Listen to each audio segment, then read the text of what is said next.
Hare Krishna, welcome all the devotees. Today we are assembled together for hearing the Nectarian Youth Meet, welcome meet by His Grace Radhesham Prabhu. Radhesham Prabhu has some internet fluctuations. He'll be joining in a minute. He had joined, but some internet problem happened. Prabhuji is joining again. Hare Krishna Prabhu, can you hear me now? Yes, Prabhuji, yeah, audible. Hare Krishna, Prabhuji. Hare Krishna, yeah. Yes, Prabhu. I can speak in English or Hindi. Which language you like? English? Hindi is more comfortable because some of them cannot. ज़्यादा English सब लोग नहीं समझ पाएंगे. कुछ लोग. ठीक है. Then I speak in Hindi. Yeah, okay. तो प्रभु जी आपका बहुत बहुत स्वागत है आज हमारे भुवनेश्वर और बाकी उड़ीसा के बरहमपुर और कटक इन सारे डिवोटीज के लिए आपने आज समय दिया. बहुत बहुत धन्यवाद. और प्रभु जी के बारे में मैं थोड़ा बोलना चाहूँगा. प्रभु जी is leading the project in ISKCON Pune. He is a pioneer in youth preaching and has been awarded also the Excellency Award in Preaching. And Prabhuji has been writing a lot of books and arranging a lot of videos for the future generation leaders.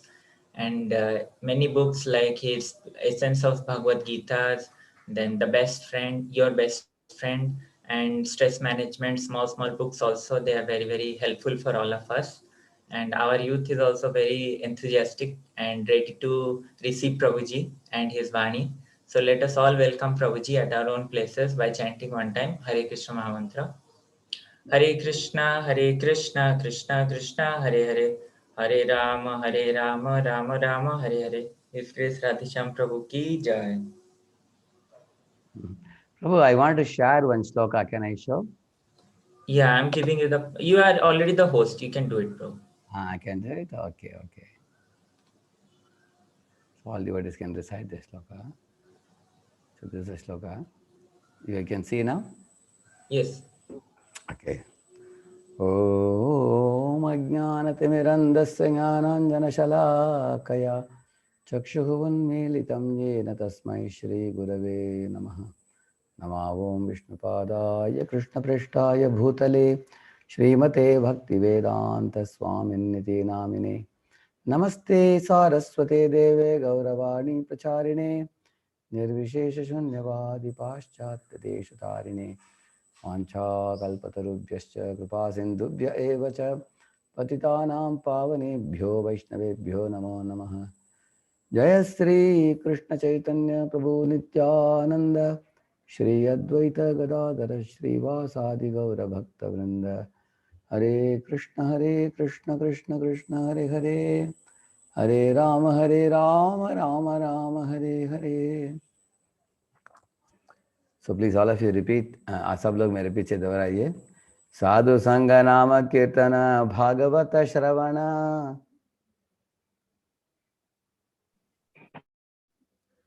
मथुरावास साधु संग नाम श्रीमूर्ति कीर्तन भागवत श्रद्धया, श्रवण, मथुरावास श्रीमूर्ति श्रद्धया seven. Mathura वासे प्रवास की श्रीमूर्ति श्रद्धया seven. सेवना। तो आज का शीर्षक तुकाराम प्रभु ने मुझे सुझाव दी थी, 5 potent forms of devotional service, 5 महत्वपूर्ण भक्ति के अंग जो श्रीपाद रूप गोस्वामी ने हम लोगों को 64 विधि जो दिए हैं वैदिक भक्ति करने वाले भक्तों के लिए, उनमें से 5 जो हैं श्रेष्ठ हैं, सर्वश्रेष्ठ हैं ये 5। तो ये 5 के बारे में बोलने के लिए उन्होंने मुझे सुझाव दी। तो इसके विषय में हम आज चर्चा करेंगे। साधु संग, नाम कीर्तन, भागवत श्रवण, मथुरावास, श्रीमूर्ति श्रद्धया सेवन। तो आप भक्त लोग भगवान की कृपा से इस मनुष्य जीवन में परम कल्याणकारी भक्ति मार्ग को प्राप्त करके सतपथ में लगे हुए हो, ये आपकी बहुत बड़ा सौभाग्य है। क्योंकि इस दुनिया में भटकने वाले कोटि कोटि जीव जंतु अलग अलग नाना योनियों में फिरते हुए बहुत काल बिता चुका है, लेकिन उनको मालूम नहीं है कि हमारे जीवन का लक्ष्य क्या है, क्यों इस दुनिया में जन्मे हैं, क्यों विविध यातनाओं में तड़प रहे हैं, उनको मालूम नहीं है। मनुष्य के जीवन प्राप्त करने के बावजूद भी इंसान अलग अलग कार्यों में लग जाता है और भगवान को छोड़कर बाकी सब कुछ करता है इंसान इस दुनिया में। लेकिन आप सब भक्त लोग परम भाग्यशाली हो, भाग्यवान जीव बोल। गुरु कृष्ण प्रसाद पाए भक्ति लता बीज, आपको भक्ति लता बीज मिला है। So is my volume loud enough? Yes prabhu ji. हाँ, राइट। तो ये 5 विषय जो हैं, अगर इसको आपने सही ढंग से पकड़ लिया अपने जीवन में, तो आप भगवत धाम और भगवान के श्री चरण को प्राप्त करना आपके लिए बहुत आसान हो जाएगा। जैसे कभी कभी कुआं के अंदर एक बाल्टी गिर जाता है, उसको अगर बाहर निकालना हो तो गांव में आपने देखा होगा ऐसे 5 हुक होते हैं उसका। ऐसे एक हुक को एक रस्सी के साथ अंदर डालते हैं, क्योंकि ये 5 हुक में कम से कम एक पकड़ लेता है वो बकेट को, और उसको उठाते हैं, बाहर आ जाता है बकेट। ऐसे इस तरह इस संसार सागर में डूब वाले जीव को उठाने के लिए भगवान ने भी ऐसे 5 मार्ग दिया है। उनमें से कुछ न कुछ हमको आकर्षित करेगा। ये 5 में कम से कम एक का आकर्षण हो गया, हम बच गए, हम बच पाएंगे इस दुनिया से। इसलिए हम 5 के बारे में कुछ क्षणों के लिए हम बताएंगे, कुछ कथा बताएंगे। सर्वप्रथम साधु संघ की महिमा कहा गया है। साधु संघ का मतलब क्या है? हम इस दुनिया में तो संग करते ही हैं, अनेक मित्रों के साथ, नाता रिश्ताओं के साथ हम, लेकिन संग का असली मतलब क्या है? हृदय खोलना और दूसरों को अपने मन की बात बताना, उनसे सुझाव लेना, उसको अपने जीवन में लागू करना, इस तरह का आदान प्रदान करना, उसको संग कहा गया है। श्रील भक्तिविनोद ठाकुर कहते हैं, एक ही बोट में अगर 2 लोग जाते हैं, नहीं तो एक ही घाट में 2 लोग नहाते हैं, वो संग नहीं है बोलते हैं। क्योंकि ऐसे कभी होता भी है, ट्रेन में हम एक ही सीट में 2 लोग बैठे रहते हैं, बात ही नहीं करते हैं एक दूसरे के साथ, वो संग नहीं है वो। संग का मतलब है एक दूसरे के साथ बात करके, मन खोलकर बात करके, उनकी बात को गंभीरता से लेना। उदाहरण के लिए कुछ संग से कुबुद्धि प्राप्त होता है, सत्संग से निर्मल चित्त प्राप्त होता है। जैसे कुसंग प्राप्त हुआ कैकेयी को, मंत्रा को ध्यान पूर्वक सुना कैकेयी ने, उनको कुबुद्धि आ गया उनको उसके कारण, क्योंकि वो भोली बाली थी कैकेयी। लेकिन मंत्र आकर उनको मंथन कर दिया उनके बुद्धि को। मंत्र आकर बोली, मंत्रा ने पूछा कैकेयी तुमको मालूम है पूरा जनता देखा कितना भीड़ भाड़ चल रहा है, इसका कारण क्या? वो पूछा क्या कारण है? वो बोले कि रामचंद्र जी को राजकुमार बनाने जा रहे हैं, उसको आगे जाकर राजा बनाने वाले हैं। हाँ, तो I am comfortable in English, I am Hindi also, I can speak Hindi quite well. आजकल मैं हिंदी ज़्यादा बोलता हूँ इंग्लिश से भी ज़्यादा। हाँ, तो एक्चुअली मैं बता रहा था कि कई बोल रही थी ऐसा है क्या बात, हाँ बहुत आनंद आ रहा है मुझे, क्योंकि वो प्रेम करती थी रामचंद्र जी को ज़्यादा ही, हाँ अपने बेटे से भी ज़्यादा प्रेम करती थी वो प्रभु रामचंद्र जी को। हाँ, तो तब मंत्रा को उन्होंने अपने नेकलेस दे दिया कैकेयी ने प्रेम से। तो मंत्रा ने उसको फेंक दिया, बोला कि तुमको मालूम नहीं कल रामचंद्र राजा बनेगा तो दशरथ कौशल्या को मनाएगा, तुमको नहीं देखेगा, तुम दासी बन जाओगी। इस तरह उनके अंदर ईर्ष्या को पैदा किया। हम लोग भी संग करते भक्तों के बीच में भी हम ऐसे भक्तों के साथ संग करना चाहिए जिनके संग से हमारे अंदर भक्ति में प्रेरणा और प्राप्त हो। ऐसे लोगों से संग नहीं करना चाहिए जो दूषित भावनाओं को हमारे अंदर पैदा करते हैं, नहीं तो ईर्ष्या पैदा करते हैं। ऐसे लोगों से दूर रहना श्रेष्ठ है। तो और इस तरह कैकेयी को उन्होंने उटपटांग चीज़ें बताकर मार्ग भी बता दिया क्या क्या करना चाहिए, जिसके कारण पूरा अयोध्या दुखित हो गया, है ना। तो कुसंग का उदाहरण है। इस तरह रावण ने भी शूर्पणखा का संग करके गलत इच्छा पैदा हो गया उसके मन में, सीता को भोगना है करके, है इस तरह का पैदा हो, तो कुसंग का उदाहरण है। लेकिन भागवत के अंदर में सत्संग का एक सुंदर कथा पढ़ते हैं। एक गंधर्व, उपवर्ण नाम का गंधर्व स्वर्ग लोकों में रहता था। एक बार देवताओं की मीटिंग चल रही थी, वो पहुंच गया था उधर उस मीटिंग में।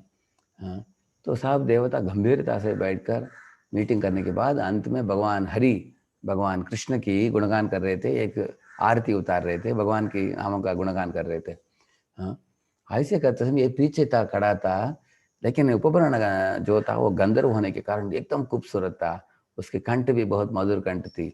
हमेशा 3-4 अप्सराएं उनके साथ घूमती थी, गामती थी ऐसे, और हमेशा चंदन का लेप लगाता था शरीर में, उसके घुंघराले बाल थे, मनमोहक रूप था उनका।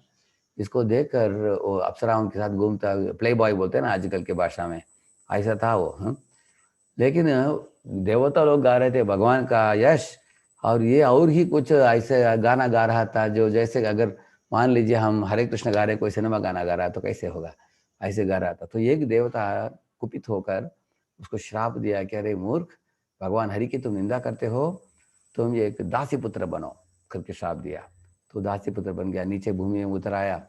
एक गांव में, साधारण गांव में एक साधारण स्त्री थी, दासी थी, उसका पुत्र बना वो।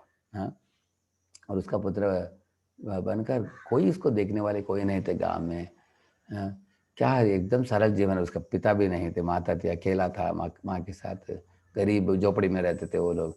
देखिए था पहला गंधर्व उस स्थिति से पतित हुआ, एक साधारण दासी पुत्र बना हुआ। लेकिन एक अच्छी बात हुई उसके जीवन में, चतुर्मास का समय आया था, बारिश जोरदार चालू हो गई थी। उस गांव में कुछ वैष्णव लोग, ब्राह्मण लोग आ पहुंचे।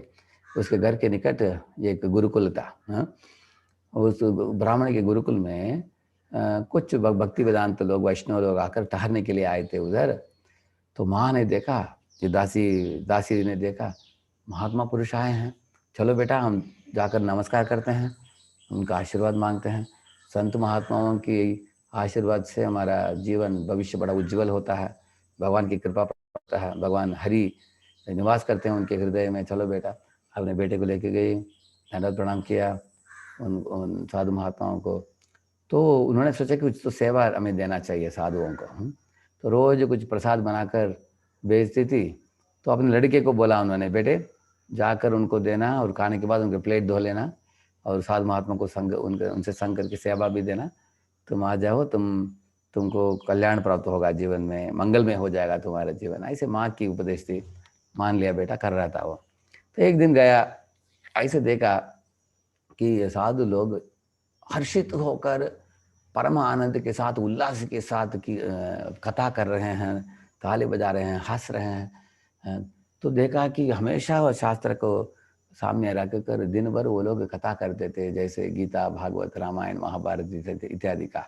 तो ये लड़का देखा, प्रसाद देने के लिए जाता था, ये लोगों के पास जो इनके इनके चेहरे में इतना आभा दिख रहा है, ये लोग इतना हर्ष और उल्लास में जीवन बिता रहे हैं और इतना हंस रहे, मुझे भी सुनने के लिए मन कर रहा है। तो थोड़ा कड़ा होकर उसने भी सुना। तो वो साधु महात्मा लोग क्या बात कर रहे थे मालूम है आपको?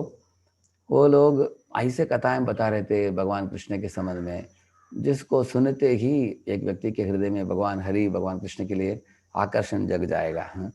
जैसे शास्त्र बताते हैं कि भगवान कृष्ण कुछ भी करते हो, उससे सब जीवों को कल्याण होता है।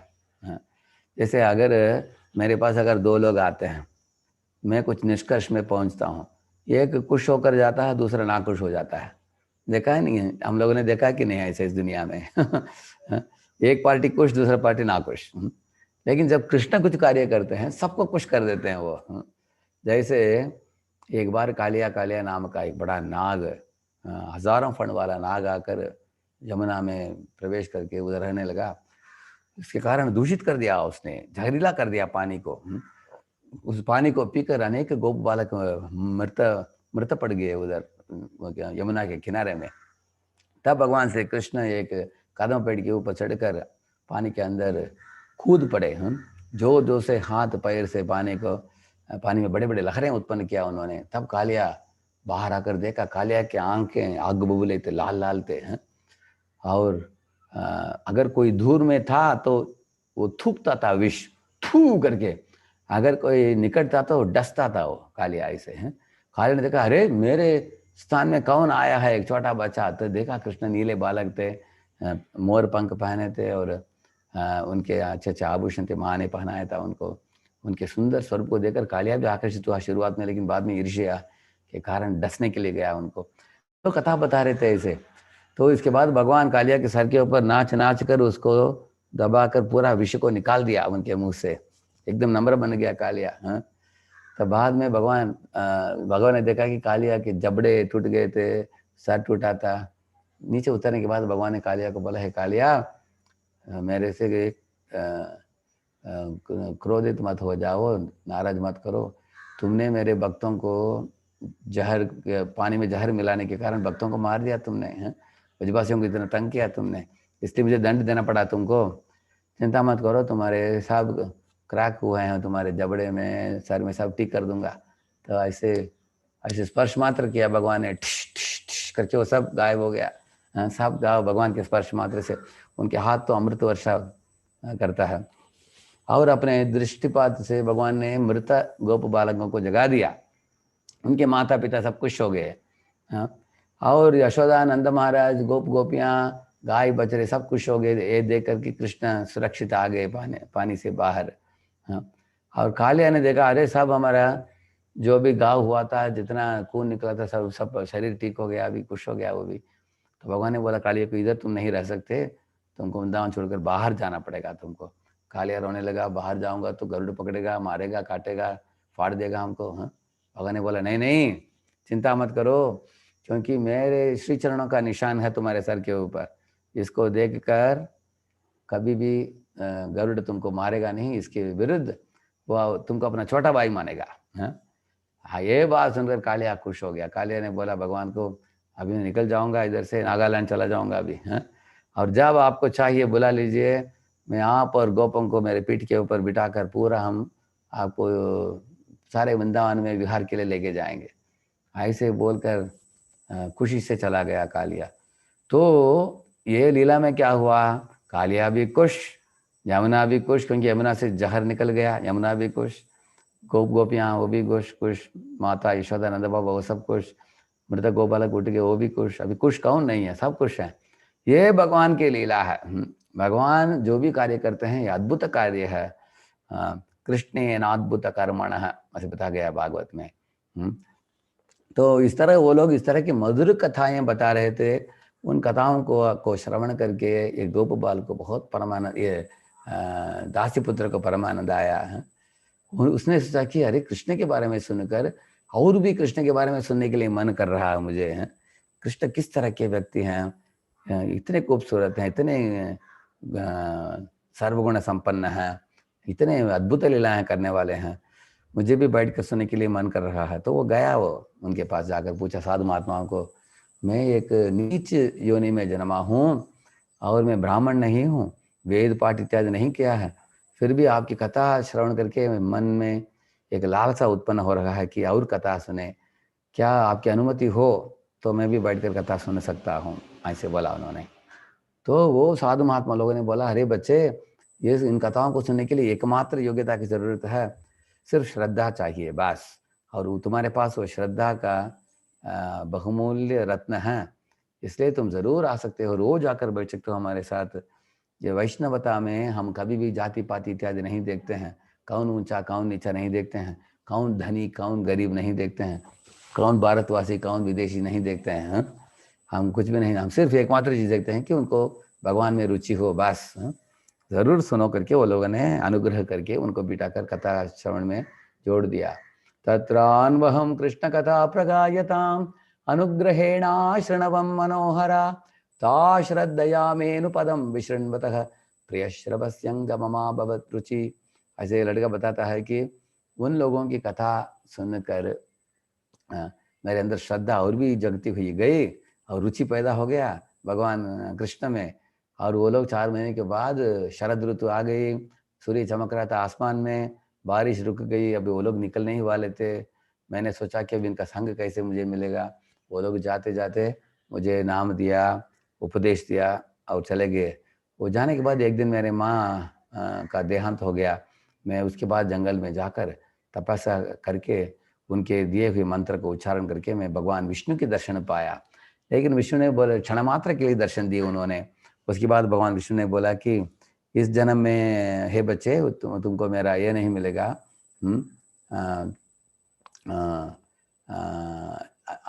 आपको मेरा दर्शन वापस नहीं मिलेगा, लेकिन अगले जन्म में तुम मेरे एक महान भक्त बनोगे। इस तरह बोलकर भगवान अप्रकट हो गए। तो लड़का भक्ति करता रहा, हरिद्वार, ऋषिकेश, वृंदावन, मथुरा, द्वारका ऐसे स्थानों में प्रवास करता था। अनेक साधु महात्माओं को मिला, उनका भी संग किया, भगवान हरि के मंदिरों में गया, दंडवत प्रणाम किया और स्थल पुराणों का कथा श्रवण किया, दिव्य नदियों में नहाया, ऐसे भगवान का नाम जपता रहा, गीता भागवत पढ़ता रहा ऐसे। तो उनके जीवन को ऐसे मंगलमय बना लिया उस लड़के ने, उस दासी पुत्र ने। तो उनके अंतिम काल में देह त्याग करते समय जैसे आसमान में जब बिजली चमकता है साथ साथ आवाज भी निकलता है ना, ऐसे ही इनको शरीर छोड़ते ही तत्क्षण उनको अगले जन्म का शरीर प्राप्त हो गया। वो था शरीर नारद मुनि का। तो ये नारद बना यही लड़का। तो नारद मुनि ये कथा बताते हैं भागवत में, वेद व्यास को कैसे वो नारद बने। पहले जन्म में थे वो एक उपकरण गंधर्व, और दूसरे जन्म में दासी पुत्र बने, उनका पतन हुआ। तीसरे जन्म में नारद बने, महान भक्त बने। तो वो उन्होंने बताया कि मेरे पहले जन्म में स्त्रियों का संग किया मैंने, या अप्सराओं का संग किया, प्ले बॉय बना। तो प्ले बॉय बनकर वो स्त्रियों ने मुझे दूषित कर दिया और उनके संग में मुझे कुछ शरारती करने की इच्छा हुई, कुछ ऐसे गलत व्यवहार करने की, क्योंकि स्त्रियों के संग से ऐसा बताया गया कि महत सेवाम द्वारमाहुर विमुक्ते स्तमोद्वारम योषिताम संगी संगम। तो स्त्रियों के साथ कोई लड़का संग करेगा, वो शराब पिएगा, नशा लेगा, चोरी करेगा, मारामारी करेगा, दूसरे विद्यार्थियों को अपना बड़ापन दिखाने के लिए कुछ शरारती करेगा। मैं फंस गया गलत संग में, पतन हुआ मेरा, उधर से दासीपुत्र बना। लेकिन उस दासीपुत्र के जन्म में अच्छा संग प्राप्त हुआ वैष्णवों का, तो मैं ऊपर उठ गया और नारद मुनि बना। इसलिए उन्होंने बोला कि हम हमेशा वैष्णवों के साथ संग करना चाहिए, उस संग में ही हमें उन्नति होता है। उद्धरेदात्मनात्मानम् आत्मानम् अवसादयेत् आत्मैव हि आत्मनो बंधुर आत्मैव रिपुरात्मनः। अर्जुन, तुम तुम्हारे मन और बुद्धि को इस्तेमाल करके ऊपर उठो, मन और इंद्रिय तुमको दूषित ना कर दे, तुम नीचे तुमको लेके ना जाए। इस तरह मन और बुद्धि और इंद्रियों को लेकर हम भगवत भक्ति में संग करके हम ऊपर उठना चाहिए। देखिए, दो तरीके का संग के बारे में बोला मैंने, एक है स्त्री संगी, दूसरा है भगवत संगी। तो स्त्री संग, स्त्री से भी ज्यादा डेंजर क्या है, ऐसे लड़कों के साथ संग करना जो लोग हमेशा स्त्री लंपट होते हैं। स्त्री लंपटों के साथ कभी, अगर आप सड़क में जा रहे हो, कोई बाइक में कोई लड़का जा रहा है, उसके पीछे कोई लड़की बैठी है कॉलेज के, दोनों एकदम टाइटली आलिंगन कर रहे हैं, ये करके हंसते हुए वो जा रहे हैं, तो उस दृश्य को आप देखोगे तो और आपके मन में भी काम कर्म बीज अंकुरित हो जाएंगे, और आपके मन में भी विषय वासनाएं उठेंगे। आपको लगेगा अरे ये क्या गंदे चीज कर रहे हैं, मुझे भी गंदे चीज करने के लिए मन में प्रेरणा मिलेगा हमको। इस तरह है। इस कारण हमको कुछ संग प्राप्त हो गया। ऐसा नहीं कि आपने उनसे बात किया, उन्होंने आपसे बात किया, सिर्फ उन्होंने इंद्रिय करते हुए मुस्कुराते हुए दिखाई दिया, यही दृश्य देखा था अजामिल ने, ऐसे देखकर कुसंग के कारण पतन हुआ उसका। इसके एकदम विरुद्ध हमें ऐसे संग, भक्तों का संग करना चाहिए तो भक्ति में परम आनंद को लूट रहे हैं, गा रहे हैं, नाच रहे हैं, परम आनंद के साथ जीवन बिता रहे हैं, माया की ओर मुड़कर देखते भी नहीं है। ऐसे भक्तों के साथ हमें संग करना चाहिए, क्योंकि भक्तों के यह बताया गया है कि भगवत संग का मतलब क्या है, जो भगवान के भक्ति में जो पागल हो। एवं व्रतस्व प्रिय नाम कीर्त्या जाता अनुरागो चित्त उच्चैः एवं हसति रोदिति रौति गायति उन्मादवन नृत्यति लोक बाह्यः। ऐसे एक श्लोक है। जो भगवान के भक्त भगवान के कीर्तन करते समय नाचते हैं, गाते हैं, रोते हैं, वो बहुत परम आनंद अनुभव करते हैं। तो इस तरह जब मैं एक बार गया था, अंबाला करके एक चंडीगढ़ के पास एक स्थान है, पहली बार 1996 में गया था मैं। उधर एक रथ यात्रा का प्रोग्राम था, तो रथ यात्रा के लिए अनेक लोग गए, विद्यार्थी लोग, मैं भी गया था। तो हम गए उधर, इतना जोरदार रथ यात्रा के समक्ष कीर्तन चल रहा था, ऐसे बजाते हैं ना मृदंग और करताल, ऐसे गा रहे थे, हरे कृष्णा कृष्णा कृष्णा हरे हरे, हरे राम राम राम हरे हरे। ऐसा आसमान में उठा ध्वनि जोर से। तो मैं देखने के लिए निकट गया, सब लोगों को भीड़ भाड़ था बहुत, निकट गया, देखा 5 लोग मृदंग बजा रहे हैं, धूम धूम धूम करके बजा रहे हैं, जोरदार मृदंग है। और उस समय परम पूज्य लोकनाथ महाराज गा रहे थे, कीर्तन गा रहे थे वो, और 5 मृदंग और 7-8 करताल और ऐसे चल रहा था कीर्तन। मैं भी उनके साथ गया। हम लोग 5 किलोमीटर चले, हमको लगा ही नहीं कि इतने दूर हम गए हैं, क्योंकि कीर्तन हमको एक वाहन जैसे लेके जा रहा था हमको, ऐसे कीर्तन है। तो पागल हो गया मैं उस कीर्तन में, इतना हम सारे दुनिया को भूल गए हम उस परमानंददायी कीर्तन में। इसलिए आनंदाम्बुदि वर्धनम प्रतिपदम पूर्ण अमृत स्वादनम, ऐसे बताया है। तो इस तरह भगवान की कथा में, भगवान के कीर्तन में, भगवान के प्रसाद में, भगवान के शिव विग्रह के दर्शन में, ये सब का भाग्य हमें तब प्राप्त होता है जब हम पहले साधु संग में हम जुड़ते हैं। तो एक बार आप लोगों ने सुना है अम्बरीश महाराज के बारे में। मैंने सुना कि परम पूज्य भक्ति पुरुषोत्तम महाराज ने एक कथा बताया, एक पुराणों से कथा बताया जो मुझे पहले मालूम नहीं था। वो बता रहे थे कि अम्बरीश महाराज तो महान भक्त थे, परम भक्त थे, लेकिन उनके एक भाई भी था, लेकिन वो तो बड़ा राक्षस था, सब तरह के बदमाशी करता था। वो गायों को मारता था, लोगों को सताता था, शराब बड़े बड़े बैरल में रखता था, पीता था, लेकिन कोई निकट नहीं जाते थे, क्योंकि कोई निकट जाते तो मर ही जाता था व्यक्ति ऐसे। तो नारद मुनि ने सोचा कि अम्बरीश का तो उद्धार हो गया, इसी तरह भाई का भी करना चाहिए, क्योंकि नारद मुनि उधर गए तो उनको दूर से देखते ही कड़क ले लिया हाथ में उनको मारने के लिए। नारद मुनि बोले, देखो तुमको कुछ नहीं बोलूंगा, एक विषय बोलूंगा, तुम उसको याद रखो, तुमको अंतिम काल में तुमको काम आएगा। तो उसने पूछा क्या बोलना बताओ। तो बोले कि इच्छा ना करते हुए भी अगर एक जीव को भगवान के भक्तों का संग एक क्षण मात्र के लिए प्राप्त हुआ, उसका गति क्या है। ये प्रश्न तुम याद रखो। तुम यमदूतों को ये प्रश्न बोलोगे, वो दौड़ जाएंगे, वो तुम्हारे निकट नहीं आएंगे। ऐसे नारद मुनि बोले। हाँ, और वो सुनने के बाद बोलते ठीक है मैं सुन लिया, लेकिन अभी इधर इधर बैठो मत, निकल जाओ बोला वो। तो नारद मुनि भाग गए उधर से। तो जाने के बाद ये तो पाप करता रहा, बहुत पाप किया था उसने प्रचुर मात्रा में। तो अंतिम काल में यमदूत आ गए। यमदूत को देखते ही गिड़गिड़ाने लगा, अरे अभी पकड़ने वाले हैं, मारेंगे काटेंगे, पता नहीं किधर लेके जाएंगे हमको। तुरंत वो प्रश्न याद आ गया उसको। उसने बोला कि थोड़ा वेट करो, एक प्रश्न बता दूंगा तुमको। करके उसने बताया उसको, उनको बताया, अगर ना चाहते हुए भी अगर किसी जीव को भगवान के शुद्ध भक्तों का संग क्षण मात्र के लिए भी मिला, उसका गति क्या होगा। तो ये प्रश्न सुनते ही वो लोग गिड़गिड़ाने लगे, अरे ये तो शुद्ध भक्तों की बात कर रहा है, वैष्णवों की बात कर रहा है। हमारे यमराज ने बोला हमको इन ऐसे लोगों के निकट मत जाओ। तो वो लोग भाग गए, यमराज को जाकर बोले। यमराज बोले कि ऐसा है क्या, थोड़ा मैं खुद ही जाकर देखता हूँ, आप लोग पकड़ो मत, उसको छोड़ दो। तो यमराज आए खुद। तो वो तो बड़े भैंस के ऊपर बैठ कर आए उनके वाहन में। तो उनके पास भी इसने यही प्रश्न बोला। तो ये यमराज इसको सुनकर बेहोश हो पड़े वो। ये तो हमने सोचा कि राक्षस है, ये शुद्ध भक्तों के संग करके सदगति के बारे में प्राप्त के बारे में बोल रहा है। तो उठ गए वो, प्रश्न तो बहुत बढ़िया है, चलो बेटा तुमको लेके जाता हूँ, हम इंद्र के पास जाकर पूछते हैं। वो लोग इंद्र के पास गए। इंद्र ने बोला प्रश्न तो बहुत अच्छा है, लेकिन हम शुद्ध भक्त नहीं है, हम भी सुनना चाहते हैं, चलिए हम ब्रह्मा के पास जाते हैं। तो वो लोग ब्रह्मा के पास गए। ब्रह्मा जी बोले कि मैं तो चतुर्वेदों को पढ़ा हूँ अच्छे तरीके से, 4 सर से बुद्धिमान है ब्रह्मा जी। वो जवाब जो जानते भी थे, फिर भी वो बोले कि हम जवाब का और विस्तारित रूप से सुनना चाहते हैं, चलिए हम शिव जी के पास जाकर पूछते हैं। तो कैलाश में पहुंच गए। शिव जी ने प्रश्न सुना, इस व्यक्ति का एक शुद्ध भक्त का संग क्षण मात्र भी मिलता है तो उसका गति क्या होगा, न इच्छा करते हुए भी। प्रश्न सुनते ही शिव जी तांडव करने लगे हैं। शिव जी तो भगवान की परम वैष्णव है ना, वैष्णवानाम यथा शंभु।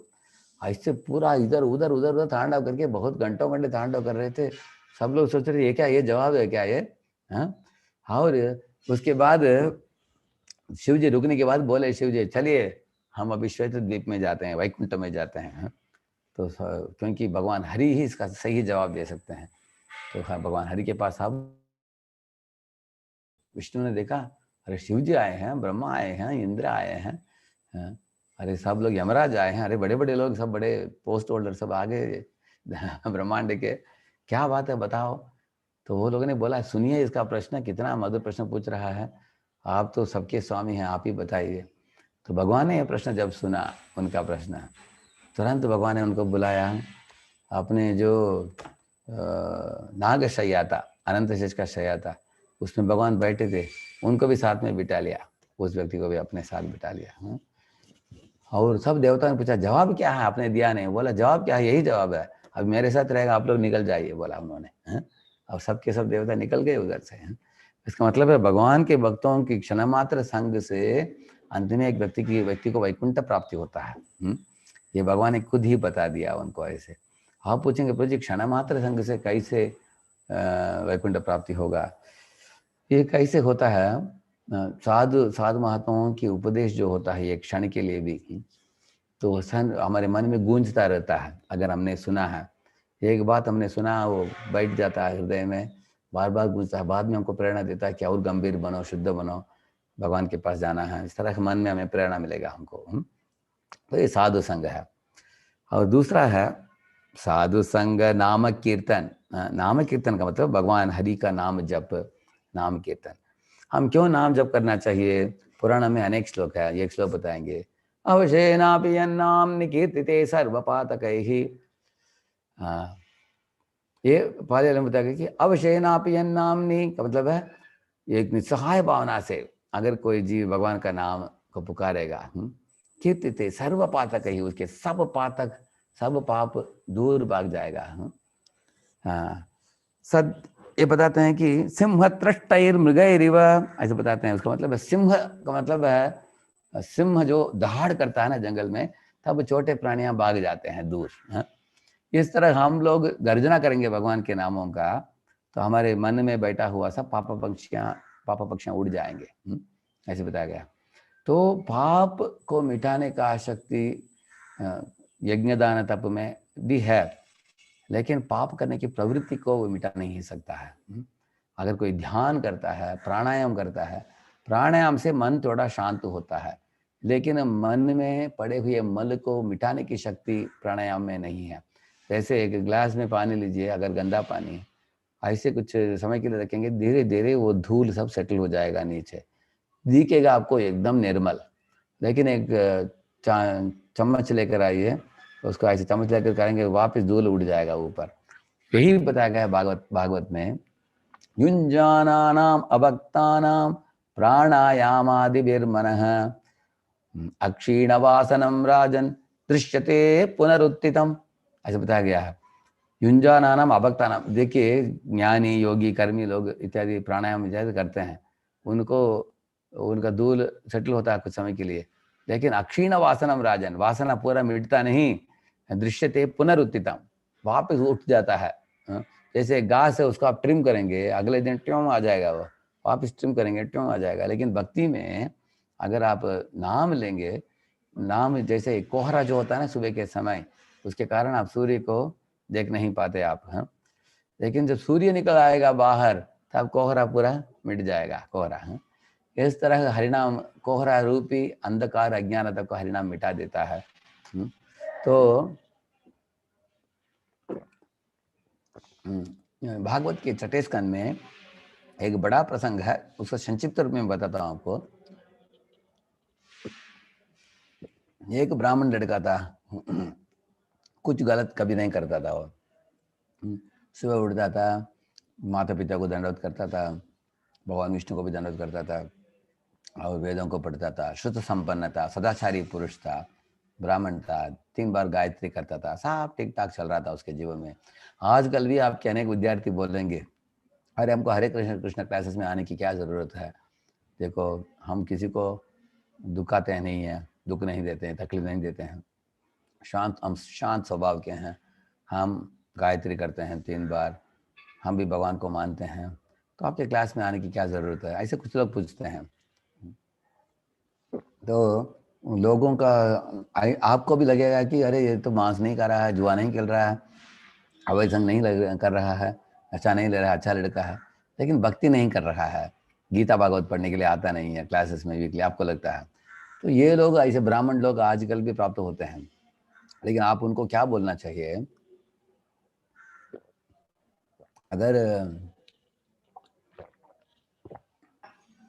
अगर आप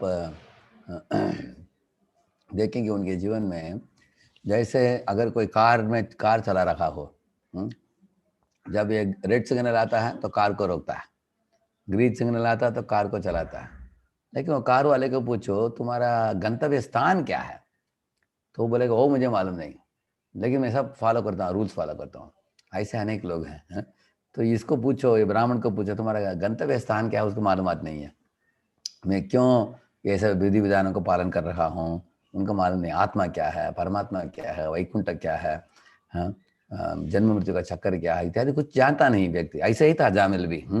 अजामिल सिर्फ ब्राह्मणत्व को पालन कर रहा था, लेकिन वैष्णव क्या है, भगवान के धाम के बारे में कुछ मालूमात नहीं था उसको। इसके कारण एक दिन जंगल में जाकर फूल तोड़ने के लिए गया वो, लेकिन एक शूद्रा ने आलिंगन करते हुए उस गंदे चीज़ को नजर आया उसको देखकर उसके हृदय में, जैसे मैंने पहले बताया आपको, काम कर्म बीज अंकुरित हुए, वो दूषित हो गया।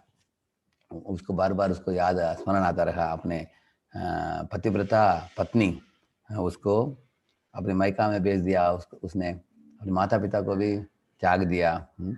और ये अजामिल बहुत दूषित होकर उस वेश्या को घर में लेके आकर 10 बच्चा पैदा किया। अंतिम काल में जब अपने मृत्युशया में लेटा था, उस समय अचानक यमदूत उसको उठाकर लेके जाने के लिए आए। उस समय डर के मारे अपने पुत्र का नाम पुकारा, नारायणा, इसे जोर से पुकारा उसने, पुत्र का नाम।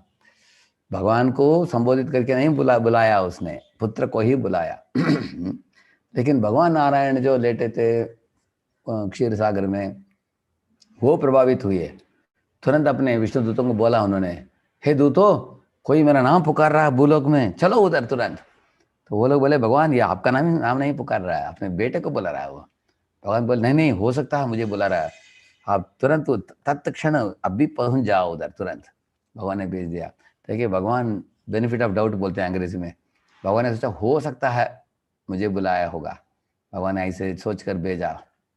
दोनों पहुंच गए उधर, और ये तो चकाचक चतुर्भुज वाले थे, शंख चक्र गदा पद्म था, शरीर नीलमणि के बराबर चमक रहा था, मुकुट था, कुंडल था। और विष्णुदूत ऐसे थे, और जो यमदूत थे उनका दांत दिख रहा था बड़ा, और बाल बड़ा था, और क्रूर रूप का दिख रहे थे वो। देखते ही कोई मर जाएगा इंसान उनको, उनके रूप देखकर, ऐसे लोग थे वो। ऐसे हमारे मुंबई में एक सीमा बल्ब्स के ओनर हैं, उनका नाम है श्रीनाथ जी। वो उनको बाईपास सर्जरी था, अस्पताल में एडमिट थे वो। तो आईसीयू में थे वो। उस समय उनके निकट के बिस्तर का और एक बूढ़ा था उधर, तो ग्लास कमरा था उधर। आईसीयू में तो ग्लास कमरा होता, आपने देखा है। तो दोपहर के समय अचानक उनको एक दृश्य दिखा। तो दो बड़े लोग और एक छोटा, तीन लोग, जैसे उन्होंने यमदूत के बारे में सुना है शास्त्रों में, लेकिन देखा उन्होंने अपनी आंखों के समक्ष आते हुए। वो लोग तो दरवाजे के द्वारा नहीं आए, सीधा आ गए, वो तो ग्लास के अंदर आ गए। उनको तो ग्लास को पार करके आना मुश्किल नहीं है उनको। और आकर इनके बिस्तर और दूसरे व्यक्ति के बिस्तर दोनों के बीच में खड़े हो गए वो। ऐसे हवा में खड़े हो गए वो लोग ऐसे। उनका बाल इधर से चालू हो गया, इधर से आंखों के ऊपर से ऐसे चालू होता है। और उनका ओंटी नहीं है, उनका सिर्फ दांत दिखता है ऐसे। ऐसे देखा उन्होंने, ऐसे गिड़गिड़ाने लगे। उन्होंने सोचा कि मैंने इतना हरे कृष्ण जपा है सालों साल, क्या मुझे लेके जाने के लिए आए हैं क्या ये लोग? मैंने कभी अपेक्षा नहीं की थी कि यमदूत लेकर जाने के लिए आएंगे, ऐसे सोच रहे थे। लेकिन वो लोग इनको लेके आने के लिए नहीं आए थे, वो पड़ोस वाले को लेकर गया। और पड़ोस वाला जोर से चिल्लाया उसने ऐसे। अगले क्षण मर गया वो। नर्स बहुत जोर से भागती हुई आई वो, क्योंकि रोता हुआ देखकर। चिल्ला मत बोलती हुई आई वो, लेकिन उसके अंदर मर चुका था वो। तो ये सारे घटना 10 सेकंड में हुआ, ऐसे प्रभु जी ने हमारे संडे फीस्ट क्लास में बोला। ये हुआ था अस्पताल में, उनको रिलीज होने के बाद अगले संडे फीस्ट में उन्होंने बताया कि ऐसा एक घटना घटी मेरे जीवन में, मैं फ्रीज हो गया पूरा, इतना गिड़गिड़ रहा था, बोले वो ऐसे हैं। तो हम लोग कभी सोचते हैं यमदूत है कि नहीं, ऐसे लोग होते हैं क्या? अगर किसी को विश्वास नहीं तो बोलिए, मेरे मृत्यु तक वेट करो, मृत्यु के बाद अनुभव होगा आपको, बोलना आप उनको, तब देख पाएगा व्यक्ति। पापी लोगों के लिए मिलेंगे वो, दर्शन देंगे वो। तो इस तरह यमदूत उनको पकड़ कर लेके जाने वाले थे, पाश भी डाल दिया था, उनको खींचने ही वाले थे, लेकिन यमदूत आकर काट दिया उस पाश को, यमपाश को काट दिया उन्होंने। तो बाद में ये लोग यमराज के पास गए। अभी दोनों के बीच में वाद विवाद हुआ, लेकिन जीत गए विष्णुदूत, हार गए यमदूत, निकल गए। क्योंकि विष्णुदूत ने बोला कि यमदूत, आप इनको पकड़ कर लेके जाने वाले थे, सही था, कुछ गलत नहीं था, लेकिन अभी नाम ले लिया ना भगवान का, इसलिए नाम लेने के कारण अभी इसका योग्यता बढ़ गया। अभी ये यमराज के जुरिस्डिक्शन में, उनके चंगुल में नहीं है अभी हमारे एरिया में आ गए, क्योंकि भगवान का नाम लिया है। हम भगवान के भक्त हैं, हम बचाने के लिए आए हैं उनको। आप खुद ही जाकर पूछो तुम्हारे स्वामी को, ऐसे भेज दिया उन्होंने। तो वो लोग चले गए उनके स्वामी के पास। तो उनके स्वामी यमराज ने बोला, हाँ सही बोला वो लोगों ने, क्योंकि भगवान विष्णु मेरे भी स्वामी हैं। तब उन्होंने 2 श्लोक बोला, बढ़िया श्लोक बोला उन्होंने। नामोच्चारण माहात्म्यम हरे पश्यत पुत्रकाः अजामि लोपिते नैव मृत्युपाशादमुच्यत। उन्होंने बोला कि हे पुत्रो, ये यम किंग करो, देखो नाम उच्चारण मात्रेण, हरिनाम हरे कृष्ण कृष्ण कृष्ण हरे हरे, हरे राम राम राम हरे हरे, ये नाम उच्चारण मात्र से क्या हुआ देखो। नामोच्चारण महात्म्यम हरे पश्यत पुत्र का अजामिलोपि तेनैव मृत्युपाशाद मुच्यते। मतलब तुम लोगों के यमपाश से अजामिल बच गया, तुम्हारे पाश को काट दिया, देखो विष्णुदूतों ने, ये नाम की महिमा है देखो। ऐसे प्रचार किया उसने अपने यमदूतों को, नाम की महिमा बोलकर। और एक श्लोक बोला उसने, म्रियमाण हरेर्नाम गृणन पुत्रोपचारितम अजामिलोप्यगाध धाम किंबुत श्रद्धया गृणन। उसने बोला देखो, अपने पुत्र को संबोधित करके नारायण करके पुकारा, जिसके कारण मृत्यु से बच गया और यमपाश से बच गया। हाँ?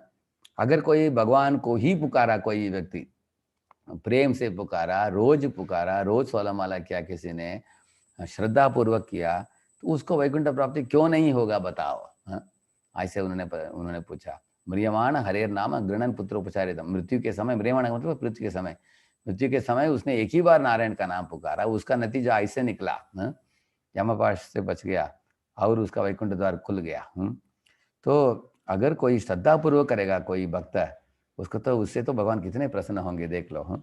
ऐसे बताया उन्होंने। किंबुत श्रद्धया गृणन। ऐसे देखिए, पुणे में मैं एक बार, हमको एक फ़ोन कॉल आया, हम आश्रम में था, तो किसी ने मराठी में पूछा, संतोष है क्या, ऐसा पूछा उन्होंने मराठी में, संतोष करके कोई है क्या आपके आश्रम में? तो मैंने बोला संतोष नाम के कोई नहीं है हमारे आश्रम में। वो बोले सॉरी रॉन्ग नंबर बोले। फिर मुझे तुरंत मन में लगा, मैंने उनको बोला रॉन्ग नंबर नहीं है, ये भगवान का नंबर है, बोला मैंने, ये गॉड्स नंबर, ऐसे बोला मैंने उनको। वो बोले यार भगवान का नंबर है क्या? मैं बोला भगवान रहते हैं राधा कुंज बिहारी, इस्कॉन मंदिर है, अगर आपके पास 5 मिनट फुर्सत हो तो मैं 2 शब्द आपको बताता हूँ, बोला मैंने। वो सुनने के लिए तैयार थे, अच्छे लोग थे वो। तो 5 मिनट मैंने प्रभुपाद के बारे में बताया, कैसे अमेरिका गए, उनको 2 हार्ट अटैक हुआ, कैसे प्रचार किया, गीता एज इट इज कैसे लिखा, और कैसे इस्कॉन को स्थापन किया, और भगवान कृष्ण के बारे में भी, जन्म कर्म चमय दिव्यम, वो 2-3 मिनट उनके बारे में बोला, सुन लिया उसने सब। और मैंने बोला आप परिवार सहित आपको सुस्वागतम हमारे मंदिर में, आइए आप रविवार को। तो आ ही गया वो, अगले हफ्ते आ गया, संडे को आ गया वो, परिवार सहित आ गया, जुड़ गया। तो 6 साल हो गया, 5-6 साल। एक दिन एक संडे के बहुत भीड़ भाड़ था मंदिर में, ये आकर दंडवत प्रणाम किया अपने परिवार के साथ, पत्नी बच्चों के साथ। उसकी आंखों में आंसू आ रहा था। वो बोल रहा था, राधेश्यामपुर याद है आपको, मैंने आपको फ़ोन किया था कुछ संतोष के बारे में पूछते हुए, और आपने बोला, मैंने बोला था रॉन्ग नंबर, आपने बोला नहीं रॉन्ग नंबर नहीं, गॉड्स नंबर बोला आपने प्रचार किया मुझे, वो व्यक्ति मैं ही हूँ। ऐसे बोला उसने। ओह ऐसा है क्या? वो प्रभु जी कल ही हमारा दीक्षा हुआ, हमारा से दीक्षा हो गया, मैं आपसे आशीर्वाद लेने के लिए आया हूँ।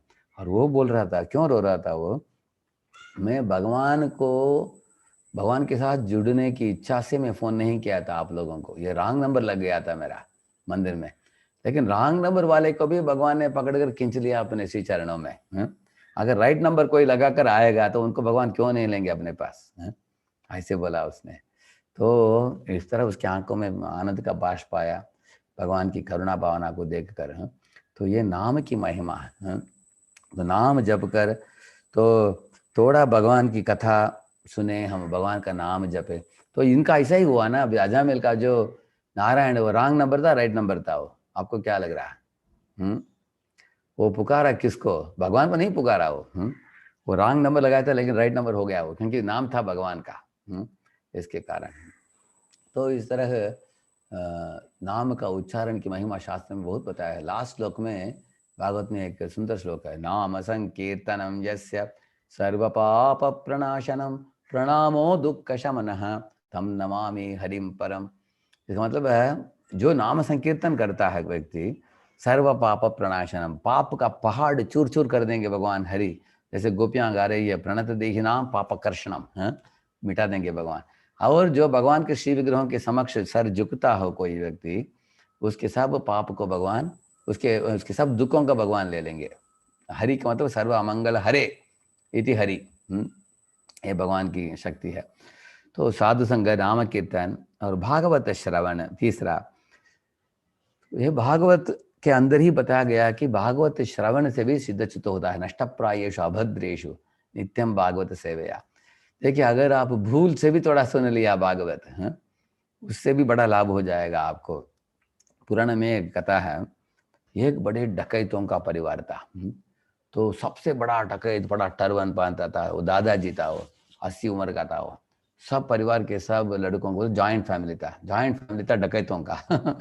वो सबको बुलाया, सबको बिठाया, बोला कि देखो बेटे पोते, सब लोग ध्यान से सुन लो, हम हमारे वंश में, हमने हमारी पीढ़ी में सैकड़ों साल हम डकैती के काम करते आए हैं। हाँ, और हम ऐसे हमारा पैसा को बढ़ाया है। लेकिन एक बड़ा बहुत बड़ा खतरा आपको बताना चाहता हूँ, कभी भी आप लोग भूल से भी भागवत का कथा नहीं सुन लेना। क्योंकि भागवत का कथा कोई सुनेगा तो सुधर जाएगा, सब छोड़ देगा, डकैती का इत्यादि काम। हमारे परिवार में ऐसे एक व्यक्ति थे, हमारे दादाजी, वो सब छोड़ छाड़ कर भगवान के पास चले गए। हाँ, इसलिए डकैती की अच्छे बिजनेस हम लोग कर रहे हैं, वो चलाते रहो आप लोग, कभी भागवत मत सुनो करके उन्होंने प्रवचन दिया डकैतों को ऐसे। उनमें से एक सबसे उनका छोटा पोता जो था, वो 16-18 उम्र का था, वो भी था उधर, सुन लिया उसने भी। तो ये एक दिन की बात है, वो ऐसे सड़क में जाते समय बहुत बड़ा बोर्ड लग गया था उधर, श्रीमद् भागवत सप्ताह करके, 7 दिन का भागवत कथा कोई वैष्णव आकर बोल रहे थे। तो इसको मालूम था कि हमको सुनना नहीं चाहिए। बोला दादाजी ने, तो कान बंद कर लिया लड़का। दोनों कान बंद करके आगे गया। उस समय जब एग्जैक्टली वो पंडाल के समक्ष आ पहुंचा, हजारों लोग बैठकर कथा श्रवण कर रहे थे, उधर एक कांटा चुभ गया इसके पाँव में। हा करके दोनों हाथ को निकाला, कांटा को भी निकाल दिया। तो उसके अंदर थोड़ा 3-4 मिनट के लिए घुस गया, उनके कान के अंदर कुछ कथा घुस गया। तो उसके बाद वापस कान बंद करके निकल गया उधर से। ऐसे निकलते निकलते एक तालाब के पास पहुंचा। उधर रानी जो थी वो नहा रही थी अपने सहेलियों के साथ, सखियों के साथ। उन्होंने अपने सब आभूषणों को रखा था किनारे में। तो डकैत देखा, इधर उधर कोई नहीं थे सड़क में। तो एक झाड़ के पीछे छुप कर धीरे से जाकर वो पूरे आभूषणों को उठा लिया, एक कपड़े में बांध लिया, वो भाग गया। तो घर में जाकर दिखा दिया अपने सब रिश्तेदारों को। तब रानी रोने लगी बाद में, मेरे सब आभूषण जल गई, खास करके नेकलेस थी। राजा को बोली कि मुझे चाहिए वो नेकलेस मुझे। राजा बोला चिंता मत करो, दूसरा लाएंगे तुम्हारे। वो बोली नहीं नहीं, मेरे फ्रेंड ने दिया, वही चाहिए मुझे। हट कर रही थी। तो डमरू बजाकर सब प्रजा को अनाउंसमेंट हो गया कि जो नेकलेस लाएगा उनके लिए बड़ा पुरस्कार दिया जाएगा इत्यादि। सब लोग ढूंढ रहे थे। तो राजा के एक मिनिस्टर थे, उन्होंने बोला कि कुछ लोगों का शंका है एक लड़के के ऊपर, आप उनको पूछताछ कीजिए। तो ये लड़का जो जिसने चोरी की थी उनको बुलाया गया। तो डर गया वो, गया राजा के पास, बोला नहीं राजा मैं नहीं किया नहीं किया नहीं किया, बोला उसने। तो राजा ने बोला ठीक है, इसको जेल में डालो, बाद में जवाब देगा। जेल में डाल दिया गया वो। दो दिन था जेल में वो। तो एक बहुरूपिया आया राजा के पास। राजा ने बहुरूपिया को बोला कि तुम उस लड़का जो है जेल में, उससे अगर तुम नेकलेस को निकलाओगे, मुझे उसके पास ही अनेक लोग बोल रहे हैं, मिल जाएगा तो तुमको भी बड़ा बैंड दूंगा मैं, ऐसे बोला। तो बहुरूपिया रात के समय अर्धरात्रि में अपने आप को एक दुर्गा माता के रूप वेश पहनकर गया, वो जेल में गया। तो जेल खाने के अंदर कारागृह के लोगों ने छोड़ा उनको, अंदर गया वो दुर्गा के रूप में। वो तो लड़का सो रहा था उधर, उन्हें पुकारा हे वत्स ऐसे बुलाया, तो तुरंत लड़का उठ गया। अचानक दुर्गा माता का इतना बड़ा रूप देखकर गिड़गिड़ाने लगा वो, हे माते दुर्गा माता, मुझे मालूम है कि आप हमको नींद में उठाकर दर्शन दोगे आप, ऐसे बोलकर बड़ा दंडवत प्रणाम किया। तब दुर्गा माता बोलने लगी, हे वत्स झूठ कभी मत बोलो जीवन में, राजा को सत्य बात बता देना चाहिए तुमको। तुमने जो भी नेकलेस लिया रानी की, उसको वापस कर दो, मैं तुमको आशीर्वाद दूंगी, ऐसे बोल रहा था बहुरूपिया। तब इस लड़के को याद आया कि अभी 2 दिन पहले मैंने भागवत कथाकार के मुख से सुना था कि देवता लोग इस दुनिया में जब आते हैं उनके पाँव जमीन को छूता नहीं है। और उनका हार जो होता है कभी भी वो मुरझाया नहीं होता है। और उनका परछाई, उनका छाया कभी भी जमीन में नहीं पड़ता है, और वो कभी भी उनके पलक झपकते नहीं हैं कभी भी। तो ये सब मैंने सुना था। इधर मैं देख रहा हूँ कि ये दुर्गा माता खड़ी है, उनका छाया पड़ा है बाजू में, उनकी आंख भी पलक भी झपक रहा है, और पाँव भी खड़ा है भूमि में, उनका हार भी मुरझाया है। मुझे तो लग रहा है कि ये दुर्गा नहीं है, ये तो कोई और नाटक कर रहा है कोई। तो बार बार उसने बोल दिया मैं नहीं किया मैं नहीं किया, मैं नहीं चोरी नहीं किया बोल दिया। तो ₹100 चला गया। जाकर राजा को बोला कि अरे उसको पकड़ कर रखने में मतलब नहीं, वो किया नहीं उसने, छोड़ दो उसको। तो राजा ने छोड़ दिया उसको। खुश हो गया लड़का। घर जाते जाते सोचा उसने, अरे 3 मिनट का भागवत कथा सुना मैंने, हमारे गर्दन बच गया। अगर हम और 3 दिन बचा है भागवत कथा का, जाकर हम सुन लेंगे, हैं? पता नहीं और क्या क्या मिलने वाला है हमारे जीवन में। तो गया वो, और 3 दिन गया, भागवत कथा सुना और हरे कृष्ण बन गया वो, इस्कॉन में ज्वाइन कर लिया उसके बाद, हैं? तो क्यों बोला मैंने आपको इस तरह से, भागवत की कथा कुछ क्षणों के लिए भी किसी ने सुना हो, उसका चित्त शुद्ध हो जाता है और दिव्य ज्ञान प्राप्त होता है और प्रेमा भक्ति प्राप्त होता है। भागवत पढ़ने का उच्च कोटि का लक्ष्य क्या है? कृष्ण के लिए प्रेम को जगाना हृदय में। तो भागवत में और बाकी पुराणों में क्या फर्क है? बाकी पुराण आपको सिखाएंगे कि इस दुनिया में कैसे सुख सुविधा प्राप्त करना, और भागवत बताएगा इस दुनिया से वो दुनिया कैसे जाना। इस दुनिया जो जेल है, ये जेल को छोड़कर हम भगवान के शाश्वत धाम में कैसे पहुंचे, जिधर मृत्यु, जन्म, मृत्यु, जरा व्याधि कुछ नहीं है, परमानंद के साथ हम जी सकते हैं उधर भगवान के साथ। वो भागवत सिखाता है। आप खुद ही सोच लीजिए, अगर आप जेल के अंदर रहते हो, आप अगर कोई आपको पूछता क्या कुछ चाहिए क्या आपको, आप बोलते मच्छर काट रहा है तो मच्छरदानी देता है, पानी बहुत ठंडा है तो गीजर देता है, भोजन अच्छा नहीं है, ठीक है, अच्छा भोजन व्यंजन अरेंज करता है जेल के अंदर ही, लेकिन जेल के अंदर आपको रहना होता है। वो अच्छा है, नहीं तो दूसरा व्यक्ति आपको जेल से बाहर आने के लिए उपाय बताता है, वो अच्छा है। क्योंकि जेल के अंदर रहेंगे आप, आपको पत्थर रोज तोड़ना पड़ेगा, आपको आज़ादी नहीं है, आपको फ्रीडम नहीं है आपको। हाँ, और जेल में बाकी चोर जो हैं वो लोग आपको तंग भी करेंगे, वो जेंटलमैन नहीं है वो लोग। इसी तरह इस भौतिक दुनिया में भी सब जीव आए हैं जो एक दूसरे का शोषण करने वाले जीव, हम लोग को एक दूसरे को तंग कर रहे हैं। और साथ साथ इस भौतिक दुनिया में एक सुविधा मिलता है, दूसरा नहीं मिलता है। हाँ, आप हमेशा देखेंगे कि कुछ अभाव की अनुभव होता है इस दुनिया में, है। और कभी गर्मी बहुत होता है, कभी सर्दी बहुत होता है, कभी व्याधि होता है, बुढ़ापा होता है, मृत्यु होता है। इसलिए हर एक को भागवत पढ़कर इस भौतिक दुनिया को छोड़कर यश सर्वेश भूतेश नश्यत्सु न विनश्यति, कभी विनाश न होने वाला भगवान के वैकुंठ धाम में पहुंचना चाहिए, जिधर नित्य निरंतर शाश्वत काल के लिए भगवान की प्रेमा भक्ति में लग सकते हैं। तो एक श्लोक बोलकर हम प्रवचन को विराम देंगे, और समय हो तो और 5 मिनट हम जवाब आपके प्रश्न उत्तर करेंगे। श्रीमद्भागवतम पुराणममलं यत् यस्मिन् पारमहंस्यमेकममलं ज्ञानं परं गीयते, तत्र ज्ञानविरागभक्तिसहितं नैष्कर्म्यमाविष्कृतं, तच्छृण्वन् सुपठन् विचारणपरो भक्त्या विमुच्येन्नरः। भगवान कृष्ण की भक्ति से विमुच्येन्नरः, एक व्यक्ति मुक्त होकर भगवत धाम लौट सकता है सिर्फ भागवत का अध्ययन करके, भगवान के नामों का उच्चारण करके। तो आज मैं 3 विषय के बारे में बोल पाया मैं, है ना। एक है साधु संग, नाम कीर्तन, भागवत श्रवण। और मथुरावास का मतलब आपके घर को वृंदावन जैसे बनाइए, आल्टर बनाइए, घर में भगवान के उत्सव मनाइए, भगवान को भोग चढ़ाकर ही प्रसाद खाइए, ये मथुरावास है। और श्रीमूर्ति श्रद्धया सेवन का मतलब भगवान के शिव विग्रहों की पूजा करना, रोज दंडवत प्रणाम करना, आरती उतारना, वो 5 चीज आप अगर आप करेंगे तो ये पंचम विधि है। इस विधि से हम आसानी से भगवत प्राप्ति हम कर लेंगे। तो ये रूप गोस्वामी की 64 विधियों में ये 5 विधि के बारे में हमने आज चर्चा की। अभी अब कुछ 5 मिनट प्रश्न ले सकते हैं तुकाराम प्रभु।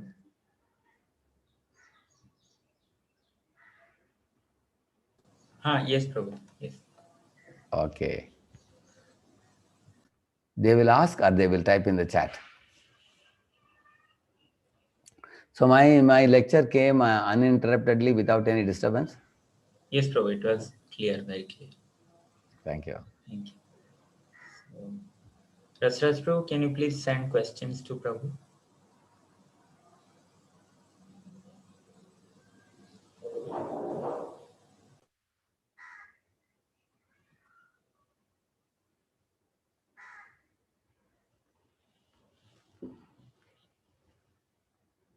Okay. How to explain someone the Krishna consciousness? ऐसे एक भक्त पूछ रहे हैं, कैसे हम कृष्ण भावनामृत के बारे में दूसरों को हम बता पाएंगे। बहुत सारे पहले उनको प्रसाद दीजिए आप पहले। प्रसाद कोई मना नहीं करेगा, प्रसाद खाएगा, बहुत आनंद आएगा उसको।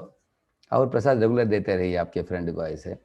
और उसके बाद उनको कीर्तन दीजिए, जैसे इंद्र प्रभु, देवी गोविंद महाराज, बच्चार महाराज, ऐसे कुछ कीर्तन दीजिए उनको, तो कीर्तन सुनेंगे वो। कीर्तन पहले प्रसाद, उसके बाद कीर्तन, उसके बाद प्रभुपाद की एक छोटे किताब दीजिए उनको, आत्म साक्षात्कार का विज्ञान, ऐसे कुछ किताब हैं। तो इस तरह आप देंगे। उसके बाद मंदिर में लेके आइए, ब्रह्मचर्य के साथ परिचय कराइए, बस तो भक्ति में जुड़ जाएंगे वो। हाँ। और एक प्रश्न पूछ रहे हैं कि at the time of death soul goes with actions the past, correct. मृत्यु के समय क्या होता है, आत्मा शरीर के बाहर आता है, तो आत्मा के ऊपर एक आवरण है सूक्ष्म शरीर का, मन बुद्धि अहंकार का। तो मन के अंदर अपने अच्छे बुरे कार्य जो किया है उसका कर्म फल को भी लेके जाता है, और उसके अंदर इच्छाएं भी हैं, ये करना वो करना, वो सब इच्छाओं को लेकर जाता है वो, हाँ, अगले शरीर में, उधर उसका आकार देता है अगले शरीर में। दैत्यानां प्रहलादोस्मि, abominable things happen in the world is also done by Krishna। Actually दैत्यानां प्रहलादोस्मि भगवान बता रहे हैं, मतलब दैत्य परिवार में जो आसुरी प्रवृत्ति वाले लोग रहते हैं, लेकिन प्रहलाद शुद्ध भक्त है, महाभागवत है, वो असुर नहीं है, असुर कुल में जन्मा है। इस तरह निषाद कुल में जन्मा गुह, वो भी महान भक्त है। राक्षस कुल में जन्मा विभीषण, वो भी महान भक्त है ऐसे। और okay, what is that force that will always encourage me to chant? Actually ये पूछ रहे हैं कि हमेशा मैं जप कैसे कर सकता हूँ, अंदर से कुछ प्रेरणा कैसे मिलेगा। एक चीज़ तो आपको भगवान के हरिनाम की गुणगान सुनना चाहिए। और दूसरा चीज़ है नाम अपराध, 10 अपराध, उसके बारे में सीखिए और अपराधों से छूट कर नाम जपिए। और तीसरा है भक्तों के संग में रेगुलर रहे, भक्तों के संग में हमको प्रेरणा देंगे भक्त लोग नाम जपने के लिए।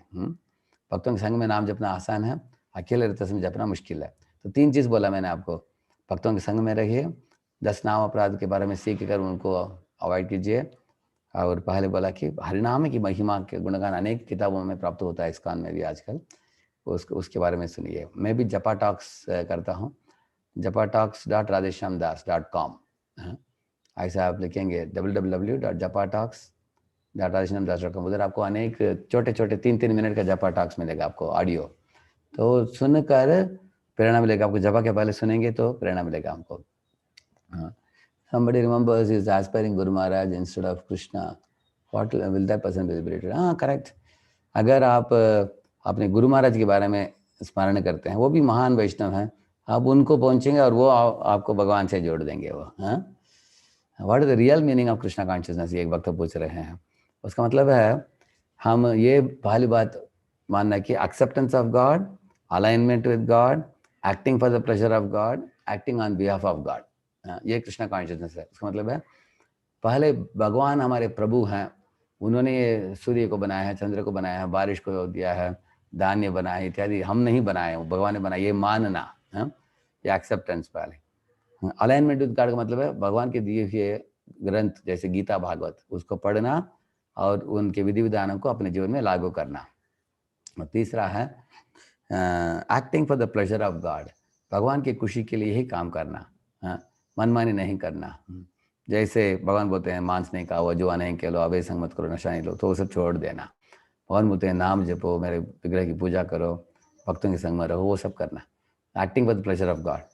Fourth is acting on behalf of God. अगर आप माँ बाप हो, टीचर हो, देश के नेता हो, तो भगवान के एक प्रतिनिधि बनकर भगवान के दिए हुए शिक्षा को दूसरों को प्रदान करके उनको भलाई करना, ये अच्छा होता है। तो ये सब अगर हम करेंगे, भगवान को प्रभु मानेंगे, is the owner of the whole universe, हम उनके दास हैं, यही कृष्ण कॉन्शियसनेस है। What is the meaning of paap, what is the meaning of punya? पाप का मतलब है भगवान के विरुद्ध चलना, वो पाप है, विरुद्ध काम करना, भगवान के दिए हुए विधानों को तोड़ना, वो पाप है। और पुण्य का मतलब है शास्त्रों के अनुसार जीवन चलाना, वो पुण्य है।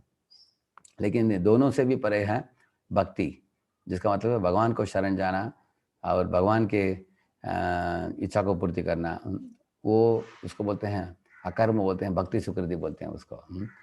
इस भौतिक पुण्य करेंगे तो भौतिक पुण्य का फल मिलेगा, भौतिक पाप करेंगे तो दंड मिलेगा।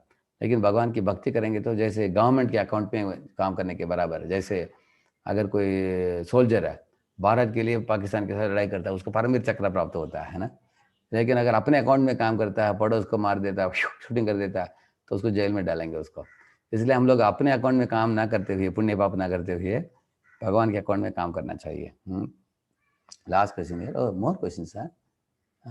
If someone is doing dark magic on you to possess you and make you mentally sick, what that person should do to come out? Actually, आप हरिनाम जप कीजिए, कोई कुछ नहीं कर पाएगा। जाको राकै साया मार न सके कोई, बाल न बांका कर सके।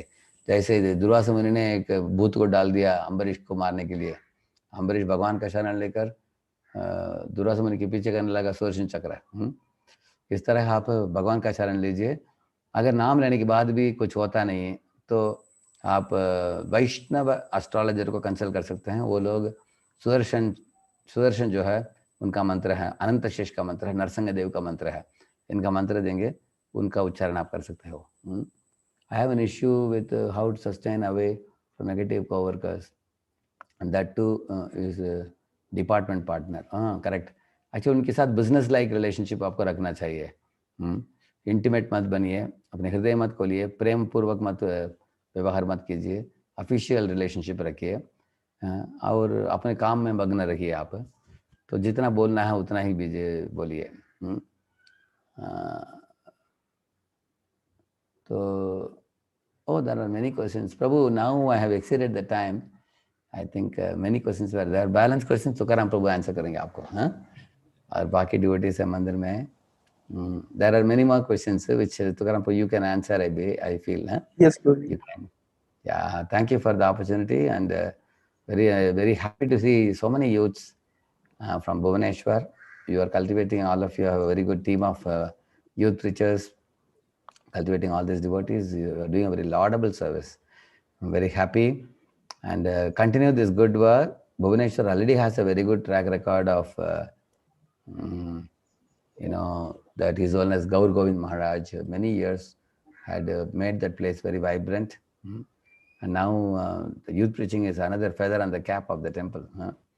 I'm sure you all will connect hundreds and thousands of youths to take to Krishna consciousness in Odisha. Odisha is a lovely place because Lord Chaitanya Mahaprabhu lived 18 years in Jagannath Puri. 6 years he went for preaching to South India. So Jagannath Puri, Mahaprabhu's dust particles of his lotus feet are there. So Bhubaneswar and Puri and all over Odisha, people are very, very pious.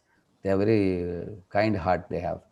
So I am very sure your preaching will take effect and Krishna will send you hundreds and thousands of youths. Thank you very much. Hare Thank Krishna. you, Prabhuji, for your association. Prabhuji, just one thing. You ever had some interaction with Gaur Govind Maharaj? Personally, I never met Maharaj, but I am a great fan of his for one reason, because I read the Krishna Kathamritam book, and also some of his lectures.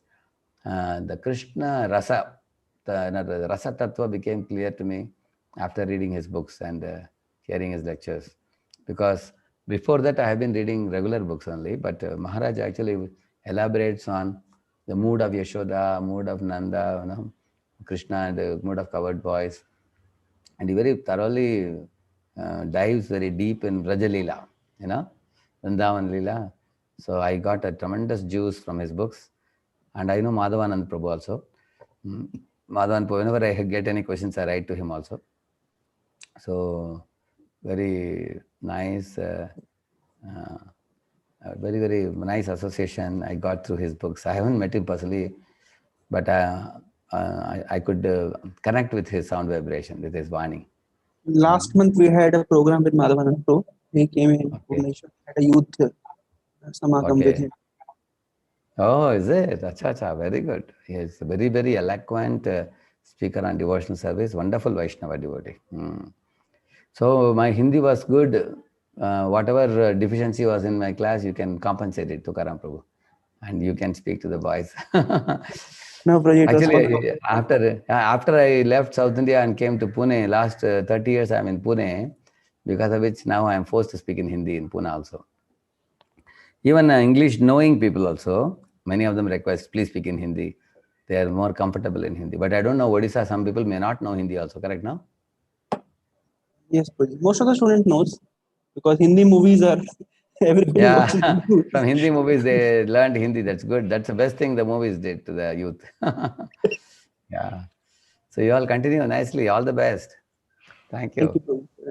So yesterday I And met all of you preachers, and today I could meet all your youth. And you can actually have this kind of programs uh, in your weekends, and keep in touch with them through online till the COVID thing opens. Huh? So once it opens, then you all can come physically to the temple and have wonderful sangha. But what to do now? Even the COVID period, the Zoom has become a good facility now. Hmm? yes, So Prabhu. you all stay Because connected. Yeah. number of students have exceeded the limit, so more than 50 students are attending in YouTube as well. Mm. Zoom and And also take care that the students don't get lost during this COVID period. Mm. Because this COVID is separating the people through social distancing and not coming together and everything. So you all try to keep Sangha regularly, stay connected, and we will pray for the welfare of all living entities. Prahlad Maharaj prayed one wonderful prayer, Swastyastu Bhadram. He says that let there be auspiciousness for all the living entities. Let all living beings become free from envy, and let the whole world become filled with. In English, there's one beautiful statement.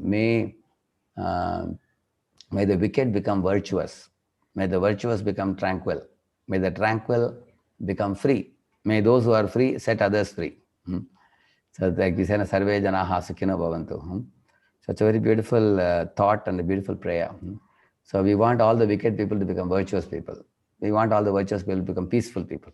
Those who are peaceful, we want them to become free from bondage.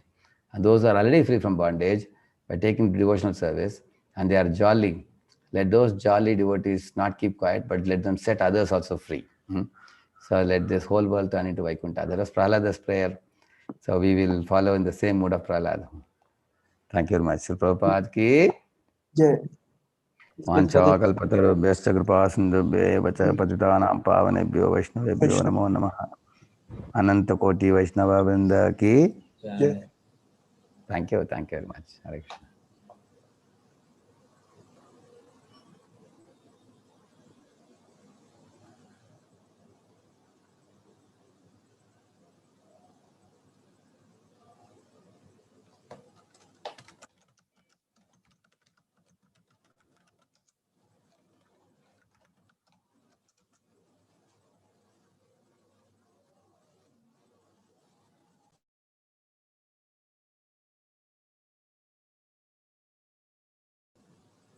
Hare Krishna. So thank you everybody for joining. If you wish, you can also watch this class on YouTube. Thank you. See you again. Hare Krishna.